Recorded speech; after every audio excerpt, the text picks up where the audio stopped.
Dave Steele is playing the waiting game with his mortgage, holding out on his renewal as long as he can, hoping the interest rate drops by the time he has to sign a new agreement.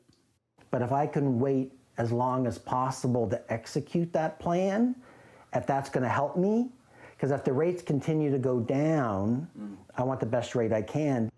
His mortgage deadline is in August. Inevitably, he knows it'll cost him more with interest rates where they are. And I know the rate I'm getting right now is in the low twos, and I know I'm not going to get that. But he's not the only one facing the financial squeeze. Across the country, there are 1.2 million mortgages up for renewal this year. According to the Canada Mortgage and Housing Corporation, 85% of those mortgage agreements were contracted when the Bank of Canada interest rate was at or below 1%. Right now, that key interest rate sits at 3.25%.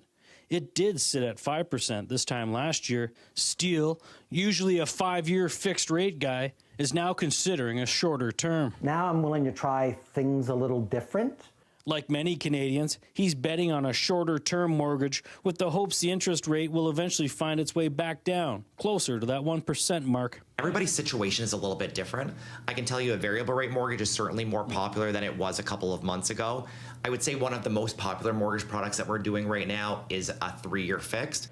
Halifax-based mortgage broker Clinton Wilkins anticipates a gradual cooling off of the interest rate as the Bank of Canada slowly eases that overnight rate. I think the renewal landscape is more optimistic than it was maybe in 2024. We saw a lot of rate decreases already, and I think things are more stable now than they were maybe last year. Wilkins' best advice is just that, to seek advice from a mortgage professional. Meanwhile, the Bank of Canada is expected to revisit the key interest rate at the end of January. It's hard to predict if that interest rate will come down again, but that's what many here are hoping for.